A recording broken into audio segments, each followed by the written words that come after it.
अस्सलाम वालेकुम संगत।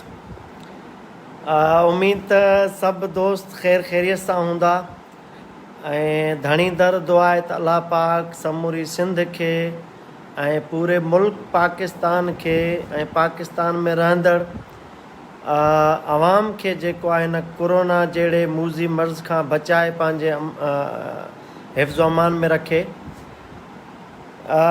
दोस्तो, अॼोको जेको लाइव अचणु आहे इहो इंतिहाई अहम आहे, छाकाणि त काफ़ी ॾींहंनि खां जेके कराची जे मुख़्तलिफ़ इलाइक़नि खां शिकायतूं अचनि पियूं या जेके मामला मुंहिंजी नज़रुनि खां गुज़रिया आहिनि या गुज़रनि पिया, उन लाइ ज़रूरी हुयो त लाइव अची तव्हां संगत खे न सिर्फ़ु हौसलो ॾिजे, पर जेके उहे माण्हू जेके एंटी सिंधी आहिनि, सिंधियुनि जा जेके दुश्मन आहिनि ऐं सिधी रीति बीठा आहिनि दुश्मन बणिजी, उन्हनि खे बि ॾंडो ॾिजे।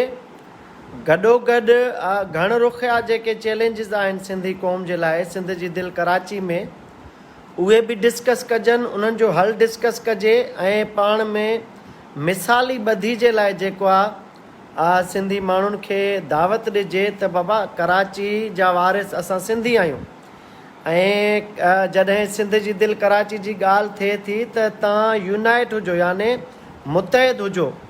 भले तव्हां कहिड़ी बि पार्टी में आहियो, भले तव्हांजो नज़रियो कहिड़ो बि आहे, सियासी आहियो, क़ौम परस्त आहियो, मज़हबी आहियो, समाजी अॻवान आहियो, सहाफ़ी आहियो, अदीब आहियो, दानिश्वर आहियो, शाइर आहियो, त तव्हांजो मकतब फ़िक्र कुझु बि हुजे, पर जॾहिं ॻाल्हि हिन शहर जे मालिकी जी अचे, जॾहिं ॻाल्हि सिंधियत जी अचे, त पोइ ख़ुदारा बग़ैर ज़ात पात रंग नसल ज़बान जे हिकु थी वञो, बग़ैर लाड़ ऐं उतर जे सोच जे हिकु थी वञो, बग़ैर बरोच ऐं ॼामोट जे हिकु थी वञो, त इन में ई तव्हांजी बकाए कराची शहर अंदरि।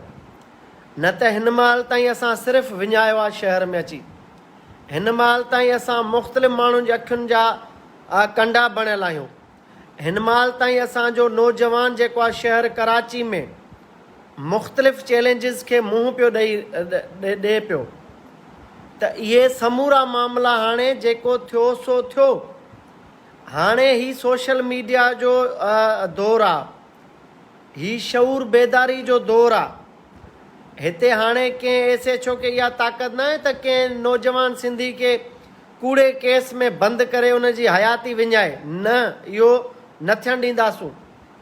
हाणे उन सेठ जेको आहे फैक्ट्री जो जेको कराची में कमाए थो, जंहिंजो रेवन्यू सिंध जी दिलि कराची मां थो जनरेट थिए, जंहिंजा बच्चा अमेरिका लंडन में सिंध जो रत चूसे अयाशूं पिया कनि, पढ़ायूं पिया कनि, उन्हनि जूं जेके बेगमात आहिनि सेठनि जूं फैक्ट्रियुनि जे मालिकनि जूं जेके धीअरियूं आहिनि, कराची खां लंडन USA वञी शॉपिंग कनि पियूं, तव्हांजो असांजो रत चूसे, पर असां सां पोइ बि नाइंसाफ़ियूं, ज़ुल्म, बरबरियत आहे, छाकाणि त असां ईमानदार माण्हू आहियूं, छाकाणि त असां पुरमन माण्हू आहियूं, छाकाणि त असां अबोझ सिंधी आहियूं, कंहिंसां बेवफ़ाई नथा करणु ॼाणियूं, कंहिंसां बेईमानी नथा करणु ॼाणियूं। असांजे इन ईमानदारी खे, इन बुर्दबारी खे, इन अमन पसंदी खे तमामु घणो मनफ़ी वरितो वञे पियो ऐं असां सिंधी माण्हुनि खे अंडर एस्टिमेट पियो कयो वञे हर फोरम ते। त अॼु इन जे लाइ बि लाइव अचणु ज़रूरी हुयो त सिंध जी दिलि कराची में जेके सनअती ज़ोन आहिनि, सभिनी खां वॾो एशिया जो जेको सनअती ज़ोन आहे उहो आहे कोरंगी, जिते 4000 खां मथे मल्टाई नेशनल वॾियूं वॾियूं जेके कंपनियूं आहिनि, सनअतूं लॻल आहिनि, जंहिंमें बिलख़ुसूस गारमेंट जेका इंडस्ट्री आहे, क्लॉथिंग इंडस्ट्री आहे, इहा तमामु वॾी इंडस्ट्री आहे, जंहिंजो माल जेको आहे दुनिया जी कुंड कुड़िछ में पहुचे पियो ऐं उते मज़दूरी पोहरियत असांजा सिंधी माण्हू कनि पिया, नौजवान पढ़िया ॻढ़िया। मुख़्तलिफ़ फैक्ट्रियुनि में सिंधियुनि सां तमामु घणा ज़ुल्म पिया थियनि ऐं मूंखे चवणु ॾियो, अॼु अफ़सोस सां चवां पियो त ही जेके ताज़ा मुंहिंजा तजुर्बा थिया आहिनि फैक्ट्री मालिकनि सां, या जेके पोरियतनि जी मालिकी वारा मसइला थिया आहिनि, या उन्हनि जी वाहौर करण वारा जेके मसइला थिया आहिनि, त असांजे घर जा कुता भाड़िया आहिनि। मां जंहिं बि फैक्ट्री मालिक खे पुछ ते लत रखी आहे त मूंखे सिफ़ारिशूं पंहिंजे सिंधी माण्हुनि जूं आयूं आहिनि। पंहिंजा क़ौम परस्त अॻवान सिफ़ारिशूं पिया कनि, पंहिंजा पीपुल्स पार्टी जा MPAs उन जा अॻवान जेके आहिनि सिफ़ारिशूं कनि पिया त यार इहो फैक्ट्री जो मालिक असांजो भाउ आहे, यार आहे, इन सां हथु हल्को रख। माना शर्म नथो अचे माण्हुनि खे त पंहिंजूं यारियूं निभाइनि था, फैक्ट्री जे मालिक सां वेही शराब पीअनि था, मुजरा ॾिसनि था, ऐं उन ते ज़ाती मफ़ाद ते क़ौमी मफ़ाद जी क़ुर्बानी ॾियनि पिया। याने जेके बाअसर माण्हू आहिनि, मिनिस्टर्स आहिनि, MPAs आहिनि, क़ौम परस्त अॻवान आहिनि, सहाफ़ी आहिनि, उन्हनि जो वॾो गठजोड़ आहे फैक्ट्री मालिकनि सां। मूंखे हाणे अंदाज़ो थियो आहे इन शइ जो। जॾहिं तव्हां अरॾा थी करे फैक्ट्री मालिक खे ॾंडो था ॾियो कंहिं हक़ जी ॻाल्हि ते, त उहो भाड़े वारो डिॼे थो, पोइ तव्हांखे सिफ़ारिशूं थो कराए, तव्हांखे लालचूं थो ॾियाराए, ऐं उहे सिफ़ारिशूं खणी अचण वारा के ॿिया न आहिनि, तव्हांजा पंहिंजा सिंधी माण्हू आहिनि। त जॾहिं इहा रविश हूंदी, जॾहिं पंहिंजे सां बीहण बदिरां माण्हू धारे सां बीहंदो, असांजो जेको आहे चङो मुड़ुसु जेको आहे सिंधियुनि जो को, त पोइ सेठ खे त हर वारदात फबंदी। पोइ भल सिंधी नौजवान खे पादर हणे, भर फैक्ट्री में बंदि करे, उन जूं सुथणियूं लाहे करे, चडियूं लाहे करे, तशदुद करे, पोइ त उन सेठ खे हर वारदात फबियल आहे शुरू खां। पोइ जॾहिं नौजवान खे कुटे, तशदुद करे, थाणनि में बंदि थो कराए, त उनजी का वाहौर नथी थिए। पोइ असांजो नौजवान वीचारो मायूसी जे दुनिया में हलियो पियो वञे, फ्रस्ट्रेशन लेवल उनजी वधे पई। जॾहिं जेल में तव्हां कूड़े केस में वञो था त पंहिंजो रत था साड़ियो वेही करे अंदरि, पोइ तव्हां रुगो पलांद था सोचो त यार मां निकिरी पलांद कीअं कयां, मूंसां ज़ुल्म थियो आहे, मुंहिंजे मथां कूड़ी FIR दाख़िल थी आहे, मुंहिंजे बचड़नि जो रोज़गार खसिजी वियो आहे, महज़ पंहिंजे हक़ घुरण तां। हक़ छा आहे? 17,500 रुपए जी नौकिरी था कनि असां सिंधी नौजवान, 8 कलाक पोरियो था कनि, पंहिंजो पघर था वाहिनि, पोइ बि उन्हनि खे बर्दाश्त नथा कनि इहे उर्दू स्पीकिंग दहशतगर्द फैक्ट्रियुनि अंदरि। इहे अॻवानी पठान जेके आहिनि, इन्हनि फैक्ट्रियुनि खे यरगमाल बणायो आहे हथियारनि जे ज़ोर ते।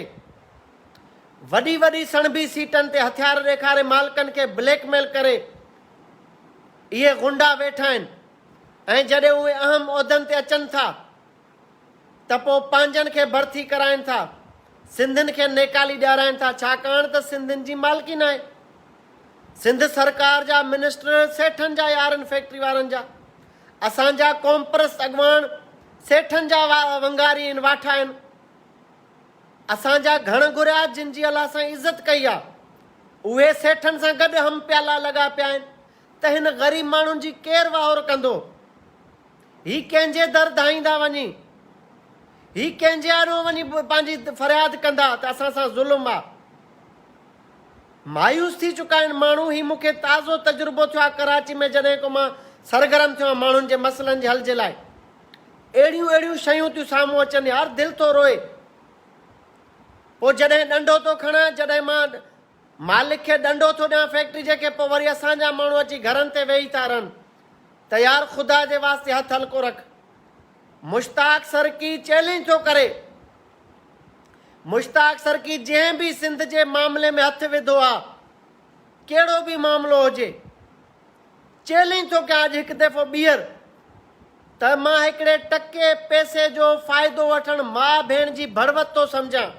मां कंहिंजी चांहि बि पीती हुजे, कंहिं मसइले जे जॾहिं विच में ईंदो आहे, कंहिं बि माण्हू सां जेको जंहिंसां फॾो हूंदो आहे मुंहिंजो, रिश्वत पैसा वठणु त मां माउ भेण जी बड़वत थो सम्झां, पर मां कंहिंजी चांहि बि न आहियां पींदो।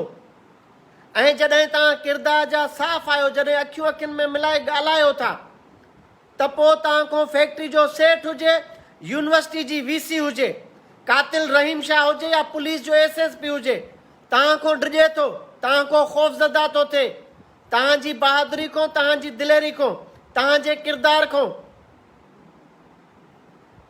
जॾहिं तव्हां अखियूं अखियुनि में मिलाए पंहिंजे ग़रीब माण्हुनि जी मालिकी करे बीहो था उन्हनि सां साबित क़दम थी करे, ख़ुदा जो कसम आहे, इहे माफ़ियाऊं तमामु घणियूं कमज़ोर आहिनि, गोॾा खोड़े थियूं वेहनि।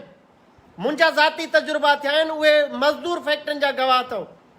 उन्हनि जेको थियो तमाशो शाह लतीफ़ थाणे ते, तव्हांखे उहे मज़दूर ॿुधाईंदा त उते जॾहिं SP मलीर, ताहिर नूरानी साहब, DSP फैसल खान, SHO उबैद जॾहिं कासिम फैक्ट्री जे मालिकनि जे तरफ़ां मोकिलियल माण्हुनि खे चए पियो त सिंधी माण्हुनि जो मसइलो हल कर, तूं उन्हनि खे कुटियो आहे, तशदुद कयो थी, उन्हनि जी नौकिरी खपाई विञाई थी, त उहे जंग ते रखी चवनि पिया त असां मसइलो हल न कंदासीं। रमज़ान बुलेदी साहब वेठो हुयो उन कमरे में, SNP जो अॻुवाण। साईं बश्क बंगलाणी वेठो हुयो उते, जेको आहे तारिक ख़ासकेली साहब वेठो हुयो, अयाज़ भुट्टो जेको मलीर बार जो क़ाइम मक़ाम सदर हुयो, केतिरा ई माण्हू, ज़मीर मशहूरी वेठो हुयो, मक़सूद डोमकी वेठो हुयो, असांजो कामरान अबड़ो साहब वेठो हुयो, बिलावल अबड़ो साहब वेठो हुयो। उन भरियल कमरे में SP वेठो हुयो।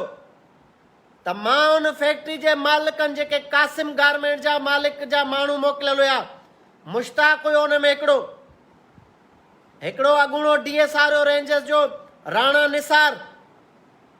मां उन्हनि खे अखियूं अखियुनि में मिलाए चयमि, तव्हांजे पीउ जी न आहे कराची, बदमाशी था कयो तव्हां हिते, माण्हुनि जो रत वहायो अथव तव्हां, तशदुद कयो आहे। मां हिकु हिकु फुड़े जो प्लान कंदोमांव, थाणे में वेही थो चवां, असांजा इहे नौजवान लावारिस न आहिनि। सरेआम चौमान, मां तव्हांजी फैक्ट्री न हलणु ॾींदुसि जेसि ताईं सिंधियुनि माण्हुनि जा हक़ न ॾींदो। अलल ऐलान थो चवां, वञी तव्हां 10 FIR करायो मुंहिंजे मथां दाख़िल। जॾहिं मां उते इहो तमाशो कयो, जॾहिं उन्हनि खे औकात में आंदो त अधु कलाक में उन्हनि मालिकनि सां ॻाल्हाए मसइलो हल कयो। पुछो वञी कॉम्प्रेस अॻुवाणनि खां, कंहिं ॻाल्हायो छा उते अंदरि? जॾहिं तव्हां अखियूं करणियूं था कयो, जॾहिं उन्हनि खे औकात था ॾेखारियो, जॾहिं तव्हां नफ़ो नुक़सान नथा सोचो पंहिंजनि सां, जॾहिं बीहो था, भल 10 FIR थियनि। SP मलीर खां पुछो त मां चयो तव्हांजी औकात ई न आहे हिते सिंध में बिज़नेस करण जी। जेकॾहिं मुंहिंजा माण्हू, मज़दूर माण्हू तव्हां उचाईंदो, उन्हनि खे नौकरियूं ख़तमु कंदो, उन्हनि ते तशदुद कराईंदो निजी गुंडनि खां, त तव्हां छा था सम्झो? तव्हां इहे फैक्ट्रियूं हलाईंदो कराची में वेही करे? अधु कलाक में औकात में अची विया, अधु कलाक बि वॾो हुयो। पहिरें पई माफ़ी वरितो मज़दूरनि खां, पहिरें पई बहाल कयो उन्हनि जूं नौकरियूं, पहिरें पई उन्हनि खे मुआवज़ो ॾिनो। शर्त आहे तव्हांजो किरदारु साफ़ हुजे, शर्त इहो आहे तव्हांजी नियत सची हुजे पंहिंजनि जे लाइ, तव्हां विकाणा न हुजो, तव्हांजो को अघु न हुजे, तव्हांजो रेट मुक़ररु थियल न हुजे मार्केट में। ख़ुदा जो कसम आहे तव्हां साबित क़दम बीहो, इहे वारी जा बुत अथव सेठ फैक्ट्रियुनि जा, इन्हनि जी कहिड़ी औकात आहे यार? सिंध मां कमाइनि था, असां हक़ था घुरूं पंहिंजो, को भतो नथा घुरूं। 8 कलाक पघर था वाइनि असांजा सिंधी नौजवान 17,500 जे करे, पोइ बि तव्हांजी अखि में कंडो आहिनि। तव्हांखे शर्म नथी अचे? छो नथी अचे मालिकनि खे शर्म? छो जो उहे लिफ़ाफ़ा था पहुचाइनि, को फिलाणे MP जो यार आहे, को फिलाणे मिनिस्टर जो यार आहे, को फिलाणे पीपुल्स पार्टी जे अॻुवाण जो यार आहे, को फिलाणे कॉम्प्रेस अॻुवाण जो यार आहे, को फिलाणे गली जे गुंडे जो यार आहे, को फिलाणे सिंधी वसंदी जे वॾेरे जो यार आहे। याने रेट मुक़ररु थियल अथनि। इन्हनि खे बेग़ैरतनि खे शर्म नथी अचे पंहिंजे सिंधी माण्हुनि जे रत ते सौदो कयूं, पैसा था वठनि सेठनि खां। मुंहिंजे साम्हूं सबूत आया आहिनि, जहान खान वारा फ़ैसिला थियनि था। माना बदमाशी बि सेठ करे, वॾेरो MPA मिनिस्टर वारी फ़ैसिलो बि सिंधियुनि जे ख़िलाफ़ करे वेही करे पंहिंजी औताकनि ते। शर्म अचणु घुरिजे हिननि खे। मां ॿुधाइण थो चाहियां, मां को लीडर न आहियां, न मूंखे लीडर थियण जो शौक़ु आहे। मूंखे इहा ख़बर आहे मां मुश्ताक सरकी आहियां, मूंखे इहा ख़बर आहे मां वेकाऊ न आहियां, मूंखे इहा ख़बर आहे मां ख़ौफ़ज़दा थियण वारो न आहियां हिन जे दाबनि धमकियुनि खां, कूड़े FIRनि खां। मां पंहिंजे माण्हू सां बीहंदुसि, सरेआम बीहंदुसि ऐं बीहंदो आयो आहियां, अॻिते बि बीहंदुसि। यार कंहिंखे त अॻिते निकिरणो आहे पंहिंजे माण्हुनि जे लाइ। असांजो ॾोह कहिड़ो आहे? जेको घरो रुसे थो, अगवानी तालिबान जो पैरोकार पठान कराची में अची पादर सिंधियुनि खे थो हणे। MQM जो को लंडन जो दहशतगर्द आहे, उनजी जेका बाक़ियात आहे कराची में, जेका मछरे थी घरां रुसे थी अची सिंधियुनि खे पादर था हणनि कराची जे फैक्ट्रियुनि में, छो? ऐं पादरनि खां पोइ इलाइक़नि जा ऐसे छो उन्हनि जा ख़रीद थियल आहिनि? पादर बि असां खाऊं, रत बि असां वाहियूं पंहिंजो, ऐं ऐसे छो ॿधी लाकअप करे कूड़ी FIR बि असां ते दाख़िल करे?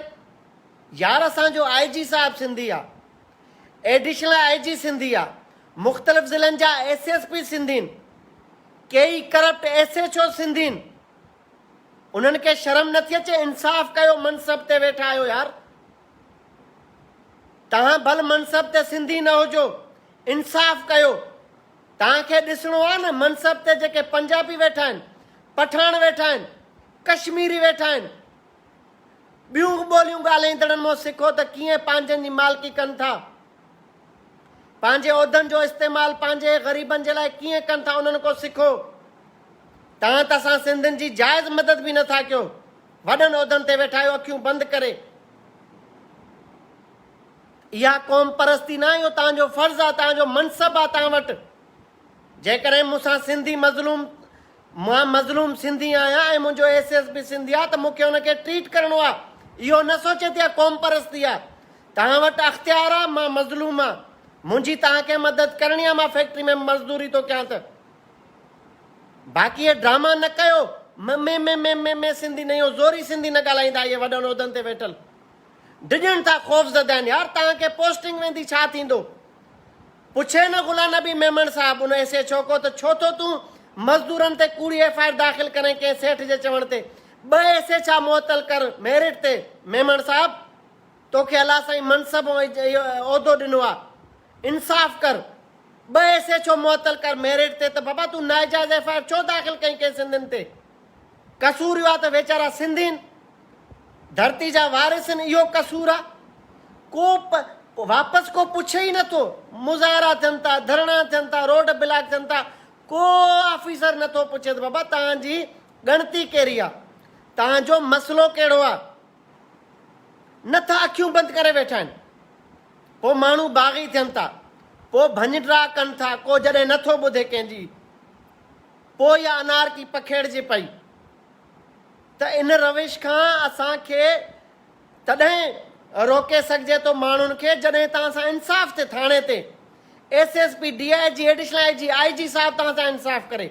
मिनिस्टर जेको आहे, लेबर मिनिस्ट्री आहे, कानून मौजूदु आहिनि यार।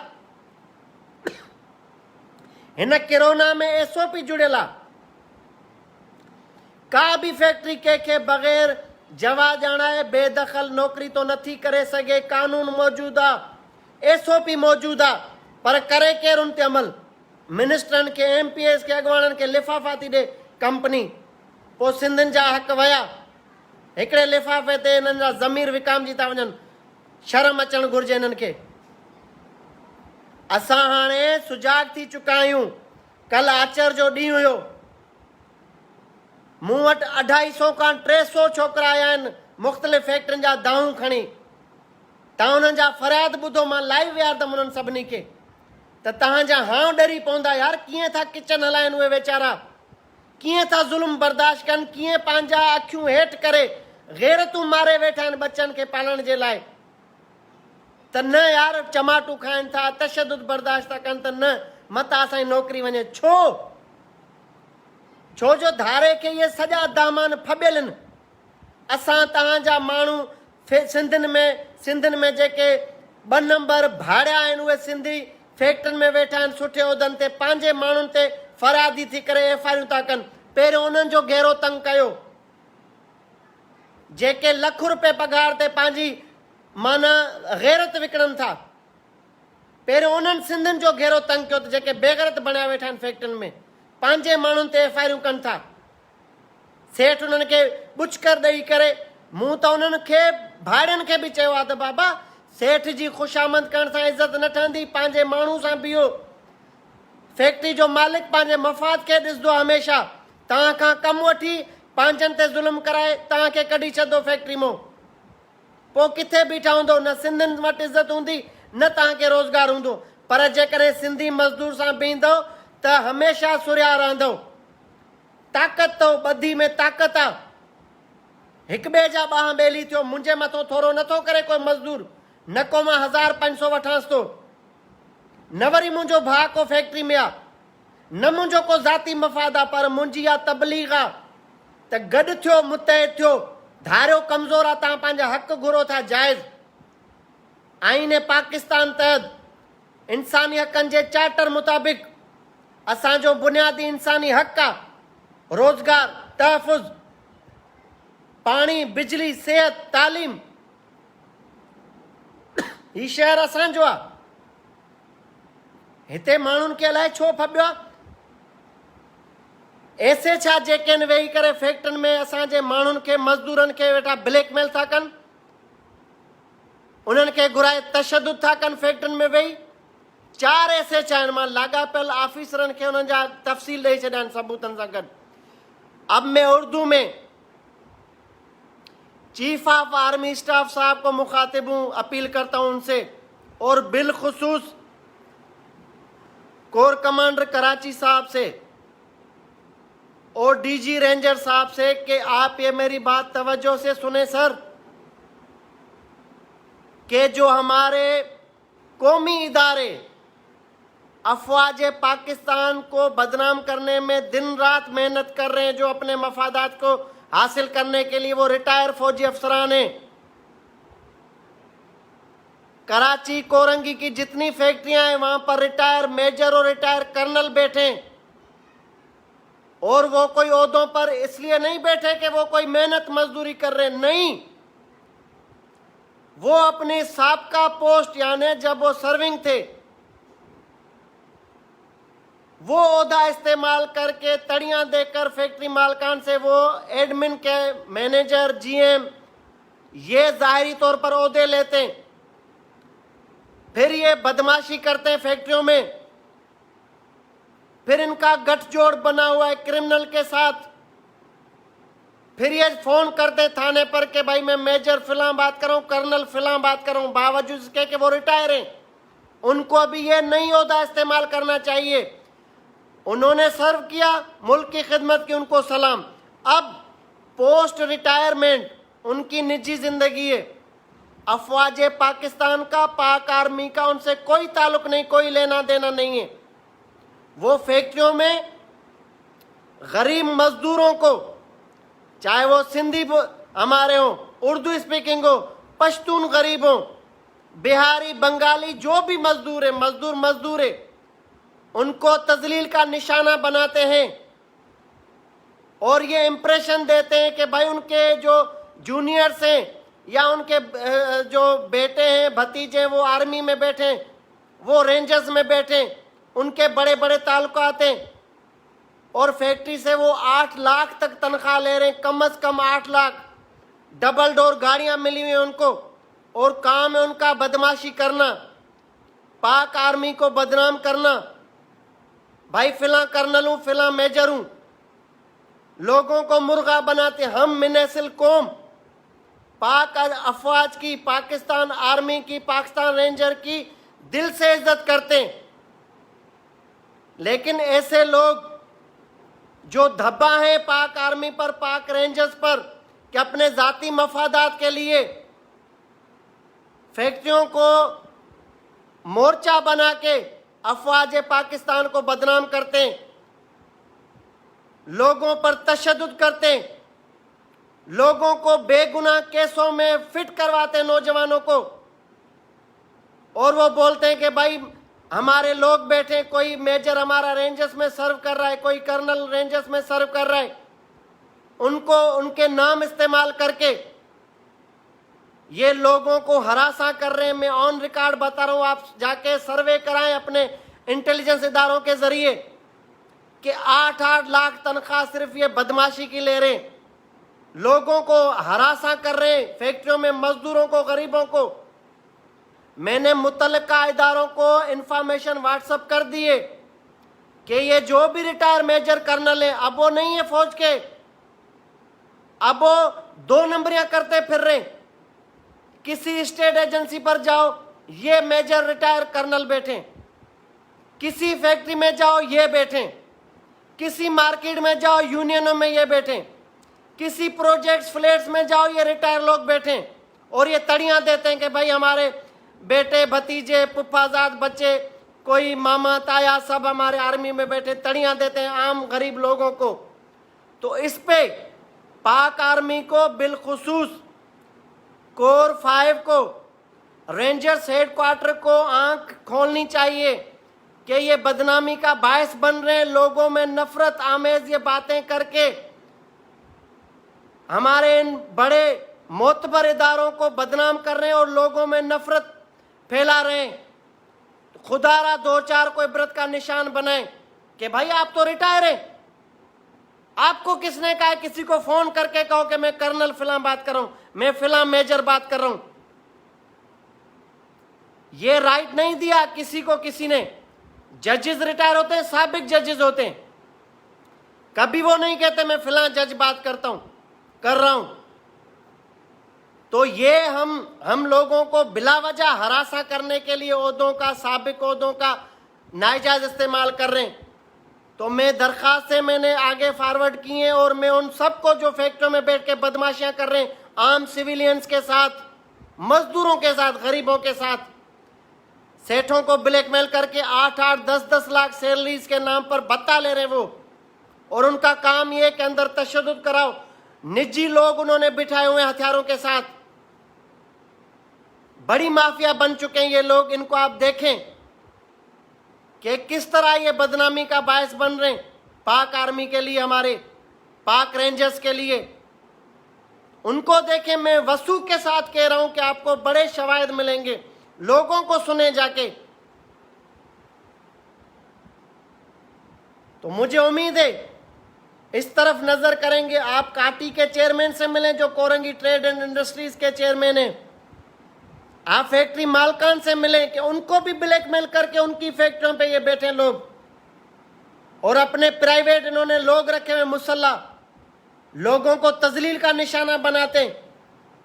یہ تایا چاچا ماموں کے نام پر, بھتیجوں کے نام پر کہ بھائی ہمارے پاک آرمی میں لوگ بیٹھے, ان کو بلا لیں گے. رینجرز میں ونگ کمانڈر ہمارے دوست بیٹھے, میجر ہمارے دوست بیٹھے, ڈی ایس آر ہمارے جونیئرز ہیں, ان کی تڑیاں دے کے نام لے کے لوگوں کو یہ بلیک میل کرتے ہیں. آپ تھوڑی نظر گھمائیں, وہاں دیکھیں کیا وہاں پر ظلم اور بربریت ہو رہی ہے عام لوگوں کے ساتھ, ہم پاکستانیوں کے ساتھ. یہ مزدور مختلف زبانیں بولنے والے, ان کو یہ ٹارچر اور تھریٹ کر رہے ہیں. میں یہ وعدہ کرتا ہوں کہ جس نے بدماشی کی اس کے اوپر پرچہ ہوگا قانون کے مطابق. اب کسی نے کسی کو برہنہ حالت کر کے, یعنی کپڑے اتار کے تشدد کر رہے ہیں, ثبوت آئے ہمارے پاس.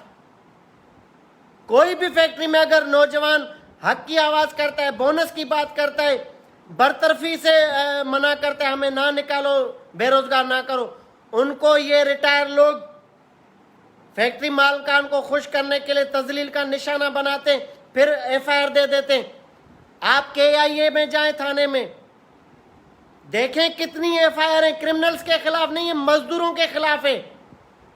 تو یہ لوگ نکل کے کیا کریں گے بھائی؟ آپ تو یہ کرمنلز کی فیکٹریاں بنا رہے ہو پھر جھوٹی ایف آئی آر کر کے.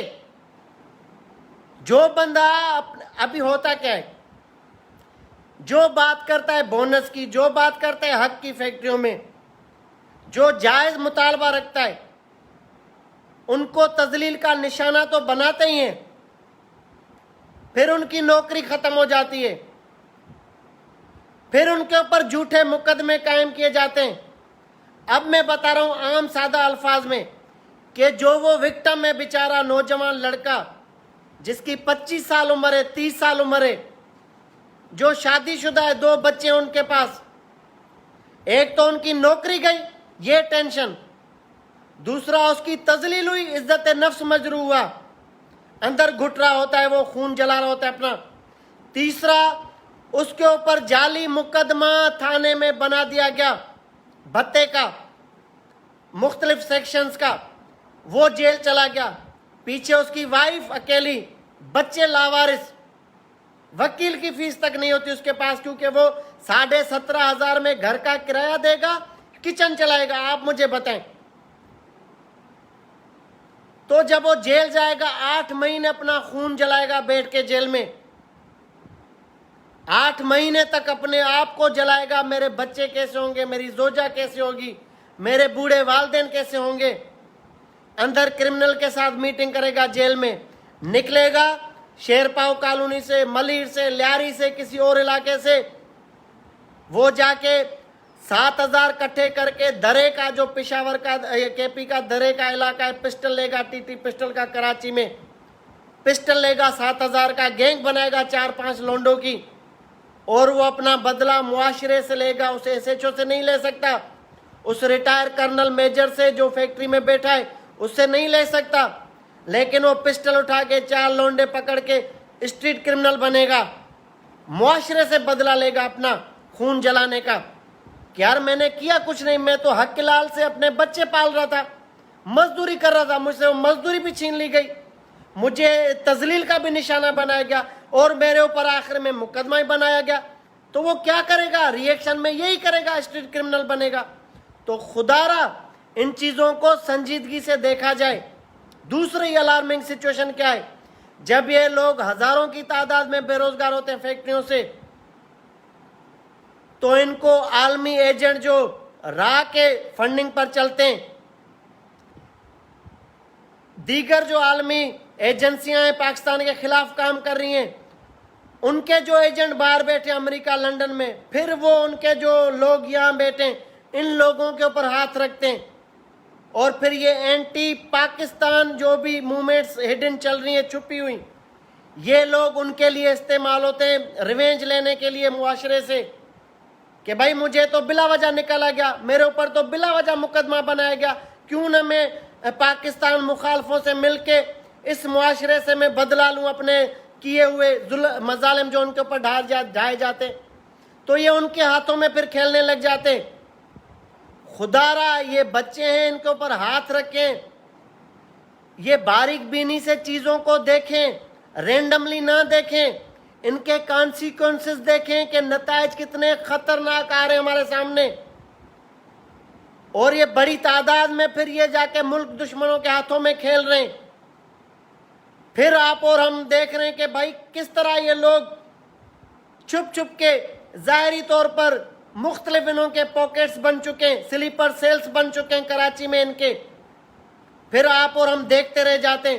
تو ان کو روکا جائے، ان کے اوپر جو مظالم ڈھائے جا رہے ہیں ان کو روکا جائے فی الفور، ان بچوں کے اوپر ہاتھ رکھا جائے، ان کو روزگار دیا جائے، ان کے اوپر جھوٹے مقدمات کا سلسلہ بند کیا جائے، ان کی نیتوں پر کوئی شک نہ کیا جائے. ایک مزدور کیا چاہتا ہے؟ 17,500 کی نوکری، کچھ نہیں چاہتا. اس کے بچے، ان کا رائٹ ہے کہ اچھی تعلیم ان کو دی جائے. ہر باپ کا فرض ہوتا ہے، خواہش بھی ہوتی ہے کہ میرے بچے اچھے تعلیم یافتہ بنے، سب کا رائٹ ہے، حکومتوں میں کچھ نہیں دے رہی. لیکن پرائیویٹ سیکٹرز میں بھی یہ ہو رہا ہے ظلم، جہاں پر یہ لوگ نام نہاد بیٹھے اور اپنے ذاتی مفادات کے لیے قومی مفادات کو فوقیت دے رہے ہیں. یہ سلسلہ بند ہونا چاہیے. اور فیکٹری مالکان بھی سن لیں کہ اکثر اور بیشتر مالکان کو پتہ نہیں ہوتا نیچے ہو کیا رہا ہے، کیونکہ ان کو مس گائیڈ کیا جاتا ہے کہ سب اچھا ہے. سب اچھا نہیں ہے بھائی، ظلم ہو رہا ہے آپ کے اداروں میں، آپ کی فیکٹریوں میں مختلف مزدوروں کے ساتھ. اور آپ کو جو جی ایم بیٹھے، جو ایڈمن مینیجر بیٹھے، غلط انفارمیشن شیئر کرتے ہیں آپ کے ساتھ. اور میں بالخصوص اپیل کروں گا ڈی آئی جی ایسٹ صاحب کو، ایس ایس پی کورنگی صاحب کو، ایس ایس پی ملیر صاحب کو، کہ خدا را ایسے ایسے چوز کے سرزنش کریں، معطل کریں، تنزلی کریں ان کی، کہ جو جھوٹے مقدمے کرتے ہیں نوجوانوں پر، مزدوروں پر، ان کا گھیرا تنگ کریں. جب یہ سلسلہ بند ہوگا، تھم جائے گا، تو انشاءاللہ یہ معاملات ٹھیک ہو جائیں گے. ورنہ یہ لوگ فرسٹریشن کا شکار ہیں. تھوڑی تھوڑی بات پہ فیکٹریوں میں احتجاج ہوتے ہیں، تھوڑی تھوڑی بات پہ ہزاروں لوگ سڑک پہ آ جاتے ہیں. ان کو روکا جائے, ان کو بس مزدوری کرنے کا حق دیا جائے, اور کچھ نہیں چاہتے آپ سے ہم. یہ جتنے بھتا خور آپ نے عہدوں پر بٹھائے ہوئے, مجھے پتا ہے کس تنظیم کے نام پر کس فیکٹری سے کتنے پیسے جاتے اور کتنے آپ کے یہ جی ایم لیتے. وہاں سے بھی کھانچا ہے ان کا. ایڈمن مینیجر کتنا پیسہ لیتا ہے مجھے وہ بھی پتا ہے. تو یہ سلسلہ بند ہونا چاہیے. ایک ہی مطالبہ ہے, مزدوروں کو تنگ نہیں کرو, ان کے اوپر مقدمے نہ بناؤ, ان پر بلا وجہ تشدد ظلم نہ کرو. یہ سلسلہ بند ہونا چاہیے, ورنہ ہزاروں سندھی لوگ, ہزاروں اردو اسپیکنگ مزدور, ہزاروں پشتون غیرت مند مزدور آپ کا گھیرا تنگ کریں گے اپنے حقوق کے لیے. تو یہ انف از انف, جو ہوا سو ہوا, اب نہیں ہونے دیں گے. بھلے آپ پھر میرے اوپر, مشتاق سرکی کے اوپر 10 مقدمے بنواؤ, شوق پورا کرو, حق کی بات کریں گے, اور میں ان کے ساتھ ہر قدم پہ کھڑا رہوں گا انشاءاللہ. آپ سب کا شکریہ.